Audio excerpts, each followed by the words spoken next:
In 3, 2, 1. Okay, here we go. Well, good evening, everybody. And if you're looking for a political podcast that's both satirical and hilarious, look no further. We are the Fab Four. And this is a podcast featuring 4 unique characters bringing their own perspectives and humor to the world of politics. Me, I'm your host, Ab Flab, a.k.a. Jonathan Starkey, the ultimate know-it-all who never fails to entertain. And with us tonight from Greece, because the gazelle is grazing in Greece. How many have I had to drink tonight of those digital lagers? Gazelle. And this is a man who is the curveball observer who will have you in stitches with his unexpected insights. Say hello, Trevor Nichols. Good evening, gentlemen. Good evening, England. Good evening, everybody. Okay. And, by the way, on that topic, England, nil. What? Okay. Right, and also we have Stats, who is the facts man, who always brings the truth to the table. Say hello, Statsman. Good evening, gentle people. Okay, well, a lot clearer than the man in Greece, I can tell you. And this all-time UK traditionalist who will have you feeling like you're back in the good old days. It is the Ravenette. Say hello, Raven. Good evening, gentlemen. Good evening, listeners. Hope you're having a very nice week. Well, okay, because we're calling you the Ravenette because you're bringing diversity to the program now. Do you know that? I wouldn't go that far. Well, there you go. So here we are. You know, we are the Fab Four, in for a witty take on politics, like you've heard before. Anyway, I don't think anybody's going to regret it. They're not going to regret wasting. Excuse me, time. before we go any further, could we ask the gazelle down in Greece to put some clothes on, please? It's rather off-putting. But it's over 25 degrees over there, so that's why. We don't care. It's what we've got to suffer here that matters. Hey, do you know what it's like being on OnlyFans, this? I don't even know what OnlyFans is. Yeah. Hey, now then. That's what they all say. Right, okay, let's... You know, the grass is very brown over there, but it's still tasty. Okay, all right. Well, we're going to try and make sure that we can actually hear you properly, sir. So speak slowly and speak clearly. Yes, I will. There you go. All right, let's get on with the roundup. And tonight, the first of the roundup is the U.S. Virgin Islands cannot locate Google co-founder Larry Page. So what about that? Right, so, the U.S. are trying to subpoena Google co-founder Larry Page in relation to a lawsuit against J.P. Morgan Chase over allegations of enabling Jeffrey Epstein's sex trafficking ring. How about that? So the guy is that rich, he can just disappear. How about that? I think we're going to see this happening more and more, aren't we? Well, Get running nonsense. Well, there's a few people I would like to see disappear, but that's another story. Well, I think this is something that's going to come up as a real serious issue as well. Britain, as a sovereign nation, will be dead if non-citizens can vote. Now, this was an article by Richard Littlejohn for the Daily Mail.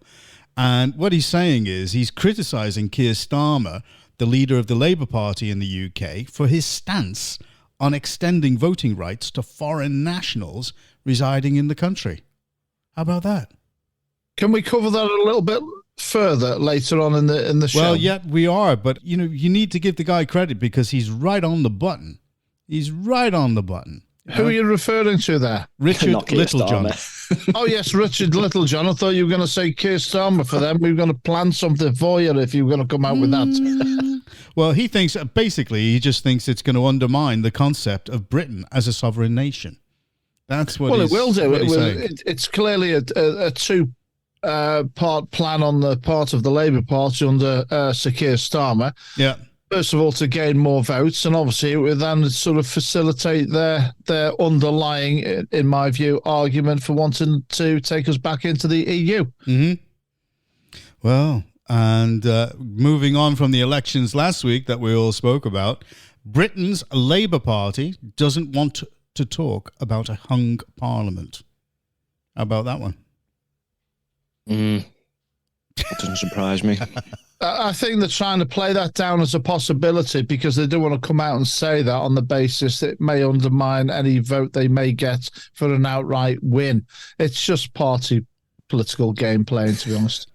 It's going to open up the Brexit arguments all over again, isn't it? Well, it shouldn't do because we've decided and that's it. I'm sick and tired of these people in political organisations wanting to undermine the British people and the choices they make.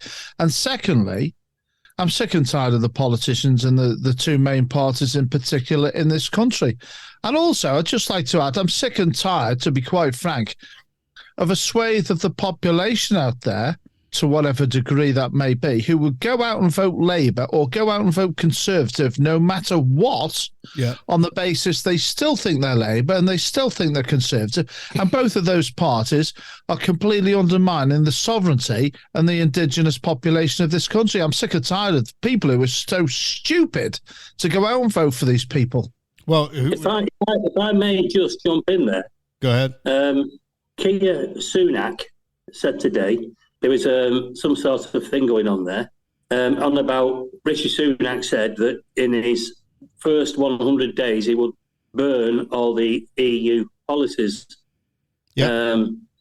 And as I say, Keir Sunak, as he is now known, because there is nothing between them, has decided to backtrack on that, as in everything else. Yeah. You can't trust any of them, Trevor. You cannot trust any of the main parties with the sovereign rights and the constitutional privileges and rights that we have in this country. They're selling the people out, they're selling the country out, they're operating for corporates, and that we need to turf this entire lot of these people out. We need a new party. Let's get cracking. Well, you've got Reclaim and you've got Reform. Don't think they're going to cut it for whatever reason. I really don't. I'd like to think so, but I don't think so. I'm just being honest. Okay, moving on from that, we have... Does anybody here feel white guilt? Nope. So, what is that? Please explain. It's white guilt. I mean, we're supposed to be guilty about everything. About slavery, about things that we did in the past. Everything, the whole lot of it. We're supposed to be guilty. No. I'm not guilty about my country's past in any capacity. It is what it is. I wasn't around in 1755 engaging in all this. I wasn't. I'm not responsible for it, for previous generations. Okay. And I'm going to say something now. I'm certainly not guilty or ashamed of the fact that I'm white. And I'm sick and tired of people in this country attempting to make the people of this country ashamed of themselves and their country's past. It's appalling. Yep. Well, apparently, and we were speaking about it last week, you know that that actress from that series, Bridgerton? ITV were hit with a record 4,165 Ofcom complaints after her comments about the white balcony at the coronation. Well, I couldn't care less, really, because by the time I get back my escapades, I will be as brown as a beret. So I'll have no white guilt whatsoever. Well, okay, moving on again. Who says that boycotts don't work against corporates? Budweiser, you know, they're basically all their sales of Budweiser and Bud Light are down, and I mean down. Their sales across the UK, across not only the UK, but their sales across the US are down between 14 up to 25% in different parts of America. And there was a story in there about the guy who actually created, you know, their iconic commercials. And he was a marketing guru, a fellow called Robert Lackey. I'm not sure if that's the proper pronunciation, but he was a marketing guru behind Budweiser's famous ads, and he's criticized his former employer for damaging the brand's interest and image. Lackey worked for over 20 years to establish Budweiser as a prominent beer in America. However, the recent partnership between Bud Light and that other person who thinks he's a woman caused a backlash and a significant drop in sales. And they're never going to get that back. They've lost. They're really, really down overall, something like about, I think it's 6 to 8%. Good. And I'll tell you what, I'll never watch that Toy Story again with that Bud Lightyear. Bud Lightyear. Did you know that even the LGBT, whatever they call themselves now, that even they've boycotted it? I'm still trying to work out what their logic is with this. But I don't get it. I don't get insane. it. I mean, if you get involved, if a corporate just sticks to what they're making instead of getting involved in some form of social engineering, then it's fine. Why don't they just stick to making beer? Why don't they learn from other people's mistakes? Because I believe Miller have done something similar. All right. And you're thinking, what? Yeah. Maybe they just want to sink the ship. I don't know. All right. Okay. Well, this is one that's going to warm the cockles of Mark's heart. Asylum seekers are not allowed to be housed in Yarmouth hotels. How about that? Now, the High Court has issued a permanent injunction banning the placement of asylum seekers in seafront hotels in Great Yarmouth. And the decision follows a temporary ban that had prevented migrants from being housed in town hotels under a Home Office scheme. How about that? So the High Court granted an ongoing injunction blocking the use of 59 hotels on or near the seafront to house asylum seekers. Let's see how long that lasts. Well, At last. Again, does this depend on what judge is sitting the case? Because there was another case where the court said no, they can be put into RAF accommodation, but no, not hotels. No. There's just no consistency, is there? But at least some people are putting a stop to it somehow, so it is possible. Well, it is possible. You've got a precedent there, I suppose. Well, we've got one either way. So it's similar, Mark, to the kickback against this trans argument and trans rights and things like that. I think slowly but surely people are waking up to the fact that Western countries are being undermined in lots of different ways. To be quite honest. Well, I don't think Labour are, but we'll discuss that in their Harry Potter manifesto in a minute. Yeah, Harry Potter manifesto. Hey, yeah, it was written by J.K. Rowling, I think.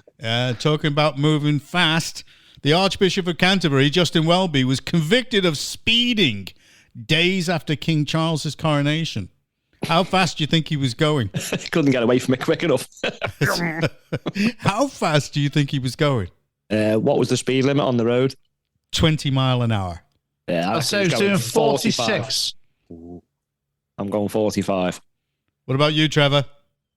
Hiya. This is a great game, isn't it? All right, give it up. He was doing 25. I thought it was a bit harsh. Is that it? I know. I thought it was a bit harsh, really. Hey, well, I don't know. If you ran your kid over doing 25 on a 20, you wouldn't be very happy, would you? So, well, I tell you what, you get one of the best funerals going with him then, wouldn't you? Mm-hmm. Yeah, well, I think it's just say to Hail Marys, is it? Whatever they are. Did you know that Brits are paying the highest electricity bills in the entire world? Obviously. Doesn't surprise me. Can I just intervene here at one point? All I can see on the Gazelle screen is a big shiny moon in the middle. I can't see the Gazelle. We don't want to be talking about his forehead. It's probably better than what we could see before. Yeah. Totally. And to finish off that roundup, listen, to finish up the roundup, all right, we've got to turn around and we've got to comment on the Eurovision Song Contest.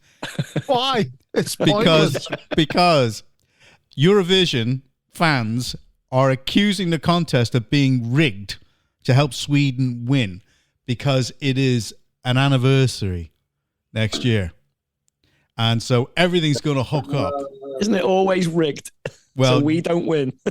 Yeah, I did say that on Twitter. I was quite critical of the company that picked our entry, and especially May Muller, because she wasn't very patriotic, was she, with the things? Who won it last time? I can't remember. Ukraine, wasn't it? Was it Ukraine? So that wasn't rigged. No. But, okay. It wasn't rigged this time. I had 18 quid on him. 8-1. What, on Ukraine? On Ukraine, yeah. It's 8-1. And you bombed out there then, didn't you? Hardy, har. £9 each way, yeah, because I only had £9 in my kitty. Well, £18 in my kitty. All right, okay. Well, okay. Now that ends up the roundup, and let's move on to the national, because I think this is going to take up quite a bit And this is about the full draft policy platform that could form 2024 Labour manifesto. Mark, do you want me to just open it up? Yeah, go on. I've got loads on this, by the way. I could probably do a 3-hour special. Well, he's leaked a lot of stuff out about details of what they're thinking they're actually going to put in the 2024 manifesto. And this actually comes from a Labour source. So how do you think those draft policies are going to shape the 2024 manifesto, Mark? Go ahead. I don't know. That when they're getting questioned on it now, they seem to be backing away from it. Well, I saw the shadow business secretary? He was asked if he could come up with a cost for it, and he couldn't.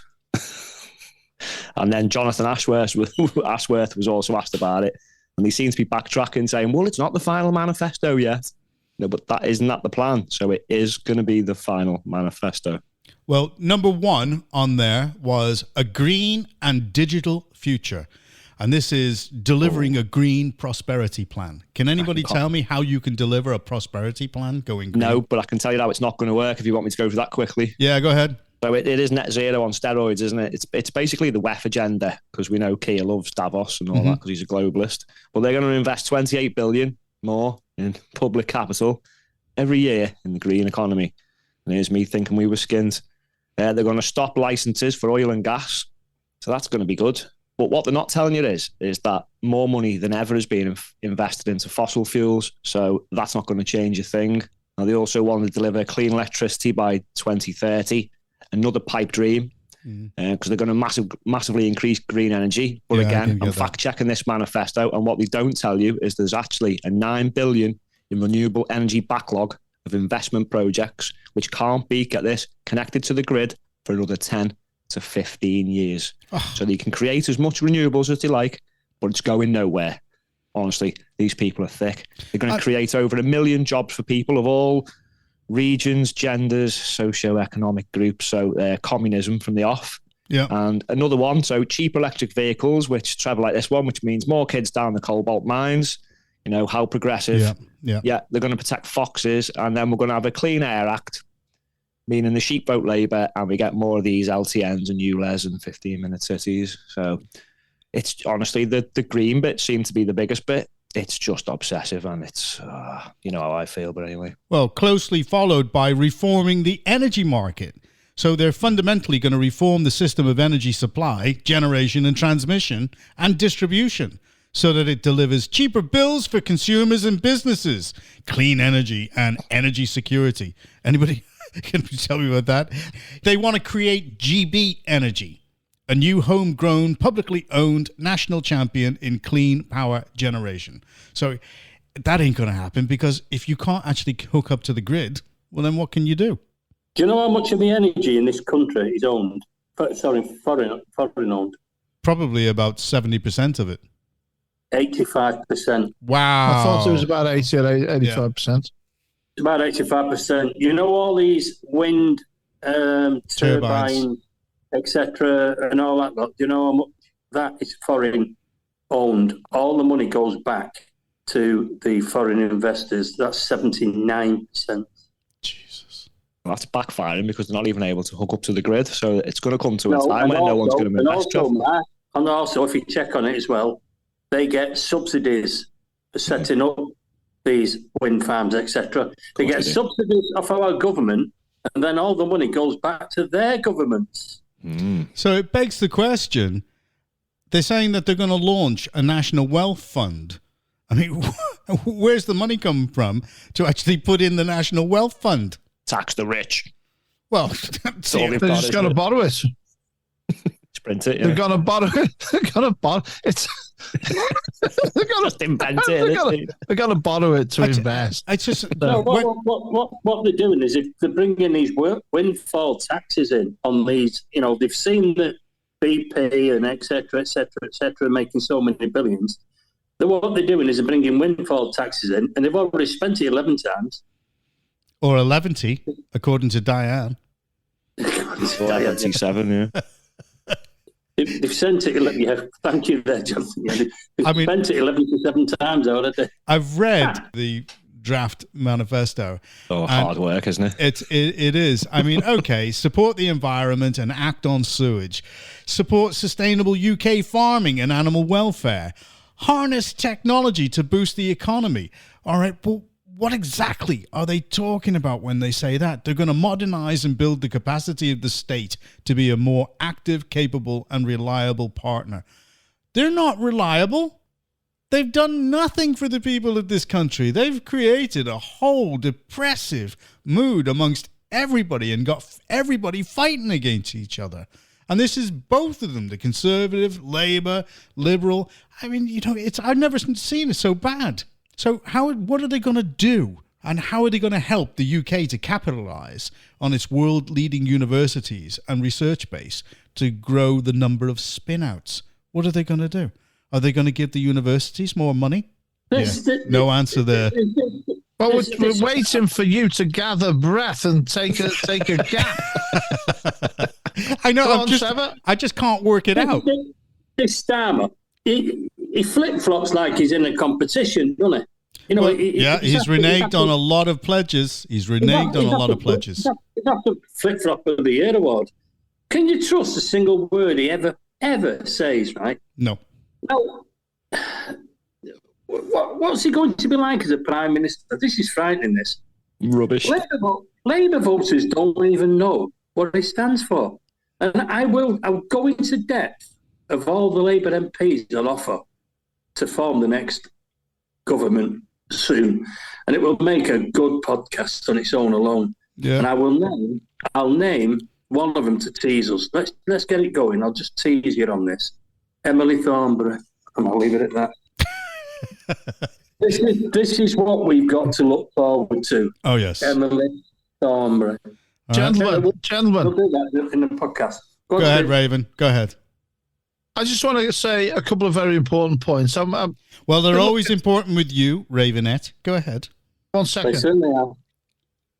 Picking up on what Trevor said there, the Labour Party, in my view, is talking about flip-flop Starmer there.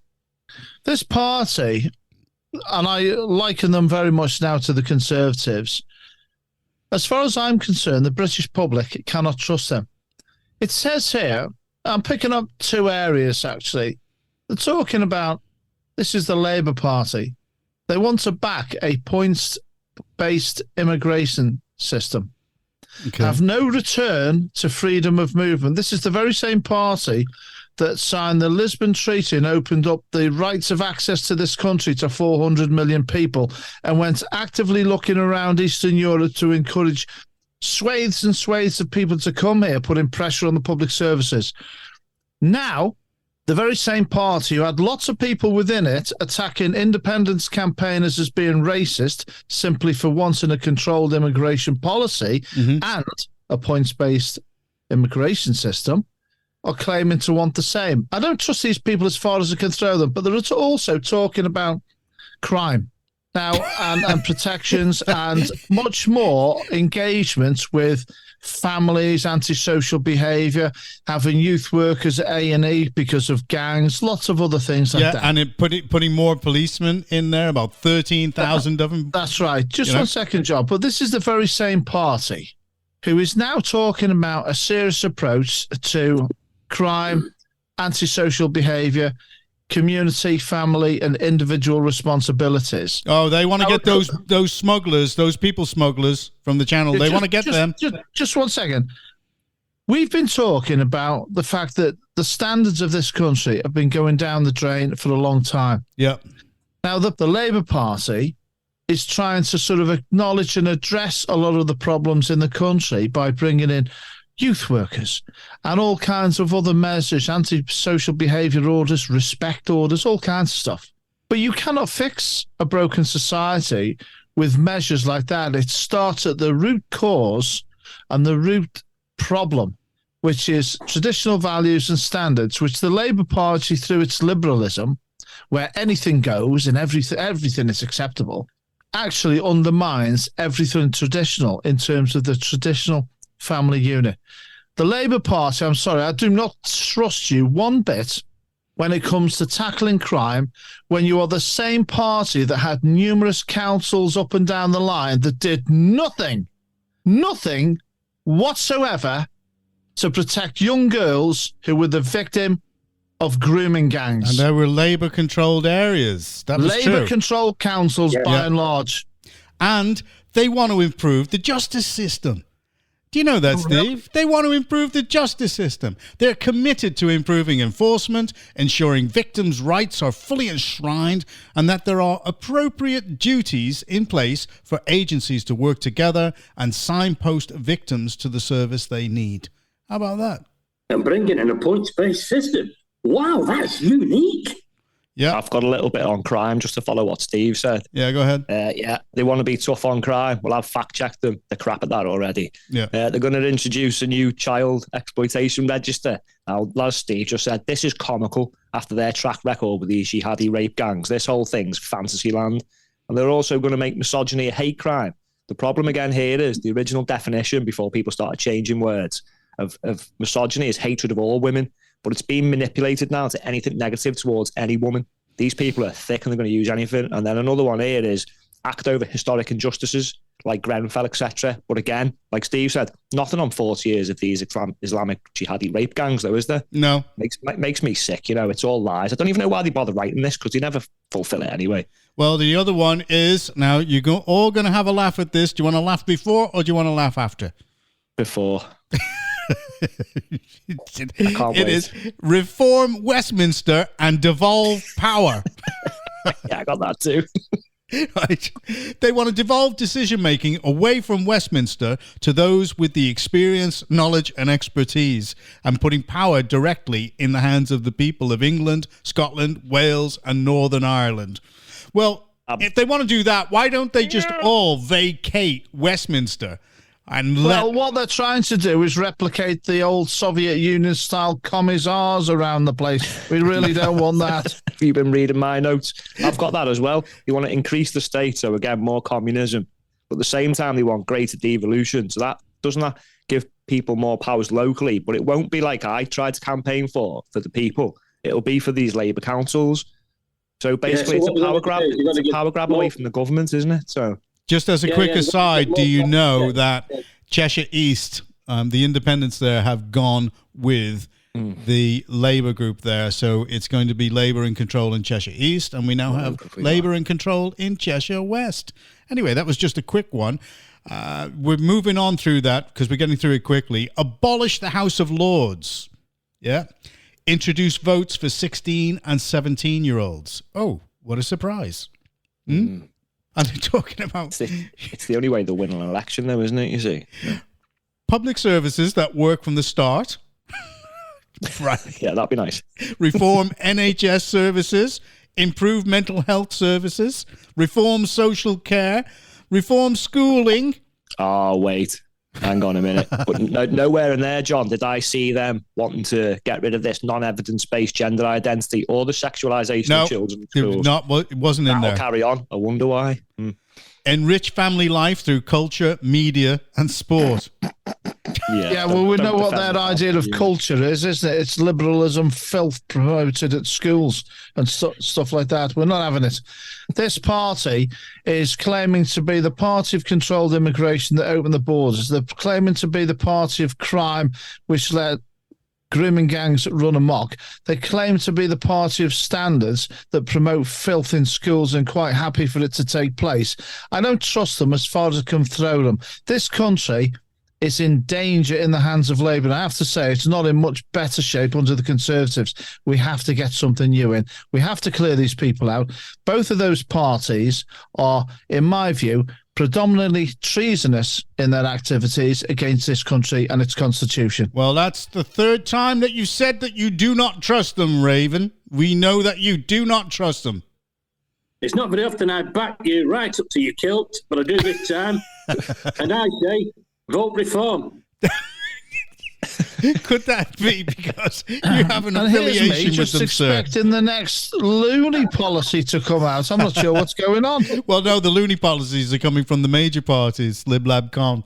So, right. I mean, we've been through that. We've skimmed over it, and I have to say that it gets a thumbs down from me because they're not going to be able to fulfill any of these pledges that they're making. They'll just tinker with them, and then it'll be, well, yeah, we've got to try and do something about 13 years of Tory rule, and it's the Tories' fault, because they were in government for 13 years. So, we've inherited a lot of problems. Yeah, right. Okay. Well, come on. Excuse me, gentlemen. Sorry to interject with one point. If you tell me that you don't trust them again, I'm muting you. No. Isn't it interesting? If you look at a lot of those points that they've put on their policy list, yeah, they'd like to project forward. Yeah. How many of those things about protecting women and children, controlled immigration, our constitution, and lots of other things have we been talking about on here if you go through it? Oh, quite a few. Oh, quite a few. When we look at them, I mean, they're supposedly geared to actually attracting votes. That's what it is. They're all sound bites. And the fact of the matter is that people have got to wake up and say, are they, in a practical way, going to be able to do what they're saying? Well, it's not a case of whether they're able to do it. It's whether they will. I don't believe a word. That's it. You've said it again. You're being muted. That's it. You're muted. Well, as soon as he's muted, can I just sneak something in? Yeah, go ahead. See, now, the big one's near the end. If you read through it, if we didn't work this out already, it says, make equality central to policy making. So that is what it's all about. Okay. Some are more equal than others. Now, do you know what I'm tempted to do? Is say, do you know what? Let them win the election. Let them crack on for 5 years, right? And watch them do an SNP. Yeah. Let them crack on and implode because they're on about this modernising the Gender Recognition Act. So you can guess what that is, can't you? Yeah. Honestly, let them crack on and watch. And then both parties will be dead in the water. And then maybe Steve can get his dream of a new one. Well, before we go on to the local, let me just say that I am genuinely worried for the future of this country under the control of all of them. Yeah. Under the control of all of them. Well said. I share that view 100%. I really don't know where we're going at the moment. No. And I don't see anything on offer from the main two parties and their tag-alongs, the Liberals and Greens and things like that. I really don't. No. It's shocking. You and me are one. And I think we could be looking at a civil relationship and even a marriage. Well, that's equal. Need a best man. I like the first part of that very nice compliment, Trevor, but the latter part, I think I'll skip with the greatest of respect. Well, let's move on now to the local. Now, this is funny. Okay, who's handling this one? Is it you, Mark, or is it? Well, you can give us a quick rundown. I don't think it's funny, but go on. Okay, exposer ran away with hurt pride after a woman he flashed ridiculed his small penis. Where did this take place? Warrington. Dana Mustafa. That's a good old English name, isn't it? A 34-year-old Iraqi national has been sentenced to 46 weeks in prison for multiple accounts of exposure, threats, assault, and harassment in Latchford and Warrington, UK. He would shout threats, expose himself, and engage in disturbing behavior, causing fear and distress to victims. One woman ridiculed him for having a smaller penis than her dog's, although how would she know? I mean, we are talking Latchford and Warrington, so I'm going to get killed. The dog was a chihuahua. Leading him to run away because he was that embarrassed. Mustafa's actions resulted in emotional harm, financial loss for a business owner, and anxiety for victims. The court rejected a plea for a suspended sentence and imposed restraining orders, compensation, and registration requirements on Mustafa. So there you go. Right, so that is the situation. Go ahead, Gazelle in Greece, and try to make everything as clear as possible, please, sir. I will do, sir. Right. Now, this is a little bit of Greek Coronation Street this week. I've actually written this down. And as you've covered the landlord very well, it's a report from the Warrington Guardian. A flasher attends Warrington Magistrates Courts He pleads not guilty to each offence. Is that coming across okay there? Yep. Right. The flasher, now I'll explain what that is. That's a person who reveals their crown jewels to people not wishing to view them. He was assisted by a Kurdish interpreter. So how much is that costing us? Yep. And the man, as you said there, landlord, was Dana Mustafa. Now, what he must have, I haven't got a clue. Not a lot. Not a lot. He lives in Latchford in Warrington. He was charged with 3 counts of exposure and threatening behaviour, assault by beating, and 2 of harassment. Now, this guy is an absolute menace, right? This guy is a 34-year-old Iraqi national. We allowed him into our country. We fed him. We housed him. We clothed him. And this is how he responds. Yeah. One incident occurred outside the Co-op store on Knutsford Road. Now, I shop there quite regular. Not often, but regular. Now, despite a number of school children being around at that particular time, he dropped his trousers and he exposed himself laughing. Now, all the other incidents were covered in court, and I won't bother to cover them, which the landlord did. He just went through them quickly there. Now, one that I've got to cover, however, is, as Jonathan said there, I'll point out that you don't mess with the fine ladies of LA, right? Of Latchford. That's the Latchford area, by the way, for people that don't know. It's known locally as LA. He approached one of our unspoken heroines and dropped his trolleys. She burst out laughing and told him, as Jonathan said there, that both of her dogs have got a bigger todger than him.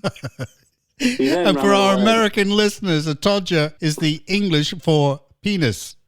John Thomas. John Thomas, todger. And she added, and I quote, "If I see him again, I'm going to launch him." Right? Now, he was found guilty. I thought you were going to say after she launched him, he was found on Mars. Right, he was found guilty, and he was ordered to pay £200 compensation. Who's going to pay that? He's not going to pay it. He was given a string of restrictions, which, in my opinion, won't even follow. He's not even going to follow them, is he?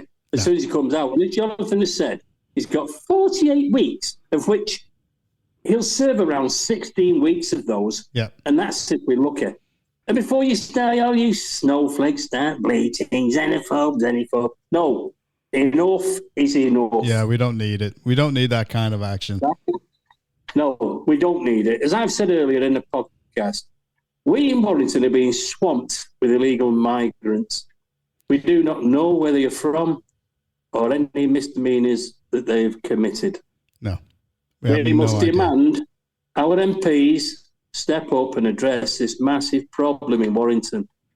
Indeed. Not run away and hide. And that's what they're doing. They're hiding. They're not addressing these problems. They're not facing them. If these migrants, I'm serious over this, disrespect our women, and much more importantly, our children, yeah, then I suggest they are deported immediately. Yeah, right? get rid of them. Charlotte Nichols, what are you doing to address this issue as my MP? And I'll throw this open now.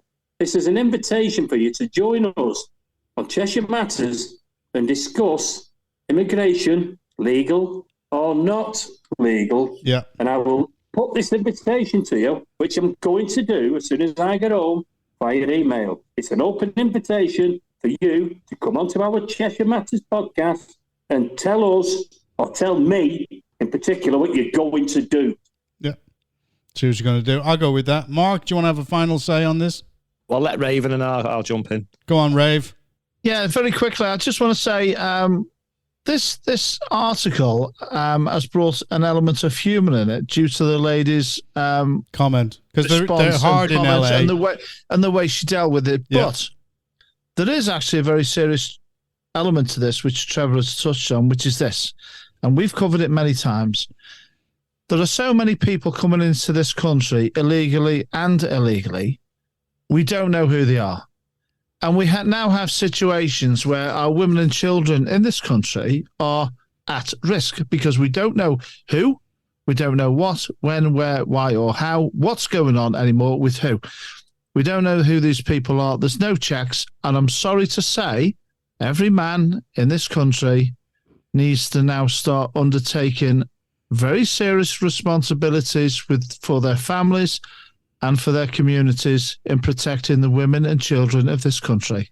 Indeed, indeed. Go ahead, Stats.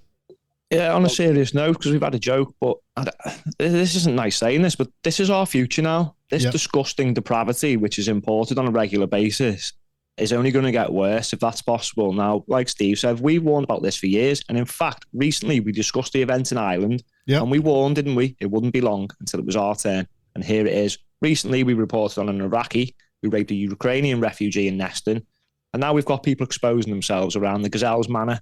So I'm sorry, but as long as our dangerous politicians are left to their own devices, like Steve said, our women and children are going to be scared to walk the streets. I hope the people who are responsible for opening the floodgates are happy with themselves. Yeah. I don't know how they sleep at night. I'm being honest, knowing what they've allowed this country to turn into. Red and blue. Gotta go. Sorry, shocking. Well said, Mark. Well, you know what time it is, ladies and gentlemen. Now, it's going to be very difficult for the Gazelle to go to the bar because he's in Greece. But he's going to go to a different kind of bar later on. So, Steve, we're not expecting you to do anything. Mark, would you like a digital pint? Oh, I'd love one, thanks. There you go. Okay, what would you like? Lager, bitter? What would you like? A water. A pint of water? I'm a cheap date. Oh, whoa. Okay, shout-outs and shout-downs. Okay, we're going to go for Raven first. Go on, Ravenette. Raven Looney. I'm going to give a shout down to the failings of the two main parties in this country. If anybody is now so ridiculously stupid to keep voting for these people, you are beyond help. And this country is beyond help.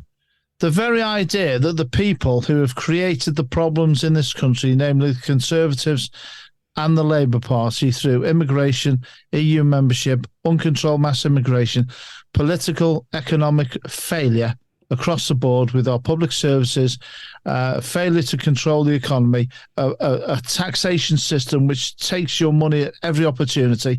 I'm sorry, if you're stupid enough to keep going out and voting for Labour or the Conservative Party, you deserve everything you get. But those of us out there, and there's many of us, who are prepared to stand up, say what needs to be said, and do what needs to be done, and protect the women, the children, our country, its constitution, its history, and its heritage. And more of you should do so. Stop voting for these pathetic, treasonous parties selling our country and our children's future down the line. Just stop it. Okay, there you go. There's an order from the Raven there.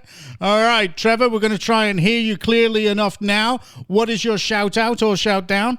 Well, I've got a shout-out, which is my hero lady from L.A. The lady with the chihuahua. Yes. Right. Now, I will be as quick as I can with this. It is just a comment, this basically, about where I'm at the minute. So I'm going to leave you with this image, okay? Now, I was down at the beach today. Now, as you know, I wear a mankini. So I was amazed how popular I was today.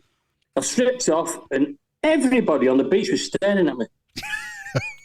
Now, I think I'm on the wrong podcast now at the moment, to be honest with you. What's happened now? Have we crossed over onto something else? Yeah, they said, what's that chihuahua doing on the beach? I couldn't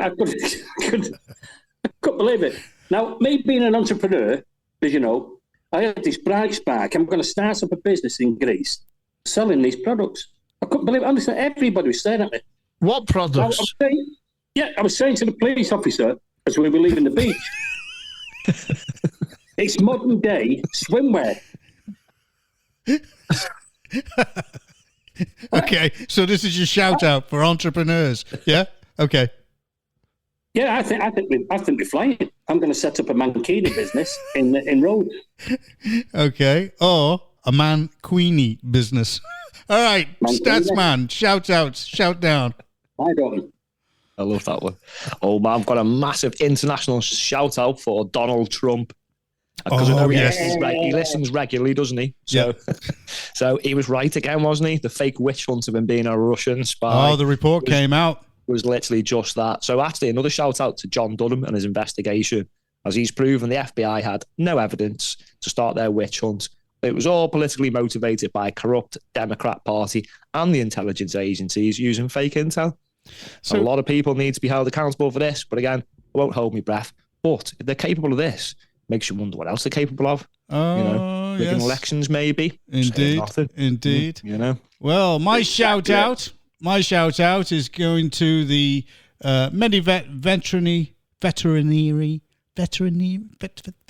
veterinarian. Yeah, in Heswall, to say thanks very much. They did a great job last week, and that's all I want to comment on that. Okay, they did a great job last week, so I'm going to make sure that they know that I've given them a shout out on the podcast. Now, we're thinking of you. Okay, so you know what time it is. It is the end. Oh, and I am so happy about that. I mean, what a state our country is in, gentlemen. And the Gazelle is in 25 degrees sunshine. More worryingly, on the screen is in his shorts, and I wish he'd put some clothes on.